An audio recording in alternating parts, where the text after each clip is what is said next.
Il y a eu la paix dans mon pays. Il y a des gens qui ont démarché depuis 2000. Un monsieur comme Laurent Gbagbo, quand il était au pouvoir, tu as appelé même monsieur Ouattara, tu as appelé Bédié, Guéhi Robert, paix à son âme, tu les amènes à Yamoussoukro. Il a même cherché cette paix. Il a dit, je vous paye votre argent. Bédié, tu auras ton argent de premier ancien président. Alassane, tu auras ton salaire de premier ministre. Guéhi Robert, pareil. Voilà. Ils n'ont jamais voulu la paix. Jusqu'aujourd'hui, le monsieur se retrouve à la haie. Mais c'est quelle paix il cherche? Vous avez embêté le monsieur. Il n'aura jamais la paix. C'est deux personnes qui se réconcilient. Pendant que Laurent Gbagbo est à la haie et que les députés FPI sont en prison, mais vous cherchez la réconciliation. Il n'y aura jamais de réconciliation tant que ces messieurs sont en prison. Voilà. Sinon, tout le monde est pour la paix. Mais il faut pratiquer. On ne dit pas la paix dans la bouche pour faire comprendre aux choses au monde entier pour dire que vous voulez la paix. Mais vous cherchez la paix, libérer les prisonniers FPI. Voilà.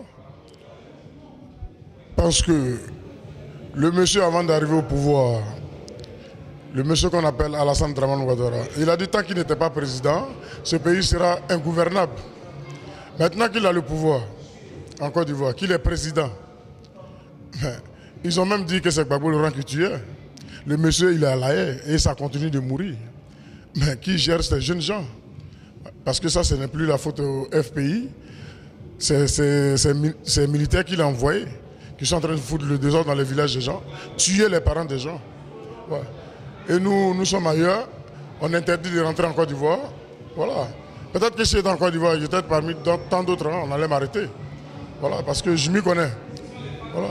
Que M. Alassane mette un peu d'eau dans son verre et qu'il laisse les Ivoiriens en paix. Parce qu'on dit, les gens, ils ont entendu de cibler les gens, il est FPI. Mais quand on t'attribue un truc de FPI, normalement tu dois avoir une carte de FPI. Moi, je ne suis pas FPI, je suis Gbagbo. Voilà, moi je suis Laurent Gbagbo. C'est-à-dire que si Gbagbo même il se trouve en Danemark aujourd'hui, j'irai en Danemark pour ce monsieur. Parce que c'est un monsieur qui est venu au pouvoir sans les armes. Vous voyez, les gens l'ont empêché de bosser. Voilà. Aujourd'hui, on ne peut pas dire que Gbagbo Laurent est un dictateur. J'en suis désolé. Gbagbo n'est pas un dictateur. Les vrais dictateurs, on les connaît. Voilà. C'est Sarkozy et sa bande. Voilà. Pas que seulement les Ivoiriens, mais en même temps l'Afrique tout entière. Gbagbo va libérer l'Afrique. Et j'en suis conscient. Ouais. Et je le dis très fort. Gbagbo va libérer l'Afrique. Parce qu'aujourd'hui, nos dirigeants, quand ils voient que les dirigeants européens, quand ils voient qu'un pays africain veut émerger, ils viennent foutre le bordel dans ce pays. On les connaît maintenant. Ça ne prend plus. Qu'ils arrêtent. Aujourd'hui, les Ivoiriens veulent retrouver leur pays et vivre en paix, en harmonie avec les frères et tout. Voilà, qu'ils arrêtent de mélanger les gens et tout. L'Ivoirien même n'a jamais appris à tuer. Voilà, c'est pas aujourd'hui qu'on va apprendre à tuer. Tu verras même le monsieur Gbagbo, il va dire non, laissez tomber. On le connaît. Voilà, c'est un homme qui est pacifique, on le connaît, il n'aime pas la violence. Tout le monde sait comment il est arrivé au pouvoir. Voilà. On ne peut pas dire que Gbagbo est un dictateur. Voilà, ça archi faux. Voilà. Donc, vraiment, je dis à mes frères ivoiriens d'être courageux. Et puis, tenons bon, parce que ça va payer. On ne marche pas parce qu'on a envie de marcher. On marche pour une cause. Parce que notre président, que nous on reconnaît, il a la haie. Voilà. J'ai dit cela. Ce n'est pas une rumeur. Parce qu'aujourd'hui, on chante dans le monde. Mais depuis on est petit, on nous parle de Dieu, on nous parle de Jésus-Christ. Mais je me dis, mais pourquoi depuis je chante pour le monde? Voilà, mais il faut que je chante pour Dieu un jour. Parce que c'est notre créateur. Voilà. Donc ma prochaine cassette, je vais rendre gloire à Dieu.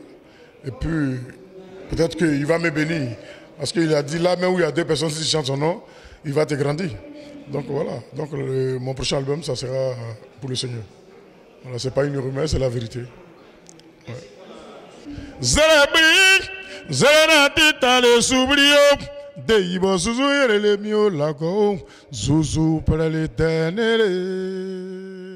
Merci.